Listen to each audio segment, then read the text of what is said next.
प्रधानमंत्री नरेंद्र मोदी की आजमगढ़ एक जनसभा होने जा रही है और आजमगढ़ में जो एयरपोर्ट है कहा जा रहा है कि उसका उद्घाटन करने के लिए वो आ रहे हैं। जिस जनसभा स्थल पे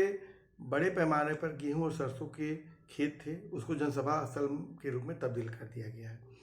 और वहाँ पर जो किसान हैं उन्होंने जब इस पर बात किया, सवाल किया, सोशल मीडिया पे बहुत सारी खबरें, फोटो हैं, तो कहा गया कि नहीं, इसी जगह पे जनसभा होगी। किसानों ने कहा कि 10 दिन 15 दिन बात कर लीजिए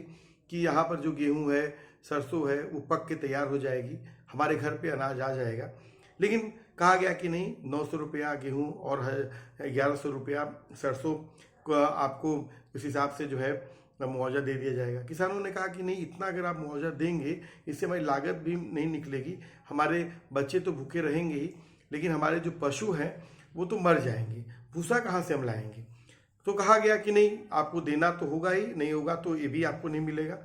तो खैर, तो सवाल इस बात का है कि अगर इस जनसभा स्थल के अलावा आजमगढ़ में बहुतेरे मैदान है, वहाँ पर जनसभा हो सकती थी जो है, लेकिन आप एक जनसभा वहीं पर कर रहे हैं। दूसरी बात कि उस एयरपोर्ट, जिस एयरपोर्ट पे जो वहाँ पर सांसद निरहुआ है दिनेश लाल यादव, उन्होंने इस बात को कहा था कि इस एयरपोर्ट पे कोई भी कंपनी आने के लिए तैयार नहीं है, आजमगढ़ कोई उड़ान नहीं हो सकती है। और आजमगढ़ से जो मीडिया रिपोर्ट्स आ रही हैं कि इस जो एयरपोर्ट है, इस यहाँ से 2 उड़ानें होंगी लखनऊ के लिए। लखनऊ चंद किलोमीटर की दूरी पर है, जो अगर रेलवे के हिसाब से देखा जाएगा तो 200-300 रुपये में आप पहुँच सकते हैं, 400-500 रुपये में आप जो है एक्सप्रेस वे या अन्य जो NH है वहाँ से पहुँच सकते हैं। तो कोई आजमगढ़ का आदमी लखनऊ तो नहीं आने वाला इससे। तो मतलब कि आप कहीं न कहीं जो एयरपोर्ट का आपने विकास का मॉडल बनाया है, उस विकास के मॉडल को आप जस्टिफाई करने के लिए आप इस एयरपोर्ट का उद्घाटन कर रहे हैं। और सवाल यहीं पर ये भी उठता है कि उस जस्टिफिकेशन के लिए आपको एयरपोर्ट के बगल में, क्योंकि कल की डेट में आप इंटरनेशनल एयरपोर्ट की जो आप बात कहते हैं, आप विकास के मॉडल में कहते हैं, उसके लिए भी ज़मीन एक्वायर करने का आपके मन में जो मंशा है उसके तहत भी आपके दिमाग में है। खैर, उसको प्रशासन ने जनवरी में स्थगित कर दिया था, लेकिन आज भी किसान वहाँ का यही कह रहा है कि हम इंटरनेशनल एयरपोर्ट या जो एयरपोर्ट का विस्तारीकरण है उसके लिए ज़मीन नहीं देंगे। लेकिन यहाँ पर यही मेरा कहना है कि आप किसानों की ज़मीन, किसानों की खेती किसानी, लगातार जो किसानों का मुश्किल के दौर में है, उसमें आप ऐसा काम करके उसको और भी मुश्किल में ला रहे हैं। और चुनावी वक्त है,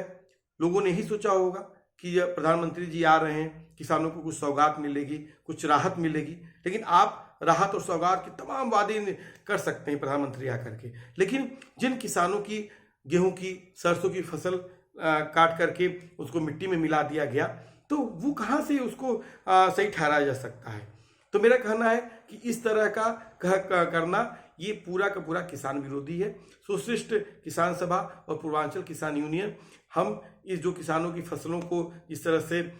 तबाह किया गया, बर्बाद किया गया, हम इस पर विरोध करते हैं। और हम ये कहेंगे कि किसान जो उसका जो गवर्नमेंट कर रही है 800 या 1100 रुपया ये मुआवजा देने की बात, ये कहीं से भी सही नहीं है। एक तो किसानों का लागत का सवाल है, दूसरा कि इससे जो प्रोडक्शन होता है वो उसका नुकसान हुआ, तीसरा कि जो आप मुआवजा देने की बात कर रहे हैं सरकार, ये भी कि हमारे ही टैक्स के पैसे को आप देने की बात कर रहे हैं। तो अगर ये जो नीति है, ये नीति किसान विरोधी, मजदूर विरोधी, देश विरोधी नीति है, ये कि आप जो है फसलों को इस तरह से तबाह कर देंगे। तो हम यही चाहेंगे कि किसानों के साथ इस तरह का जो अपमान किया जा रहा है इसको बंद किया जाए और किसानों का सम्मान किया जाए।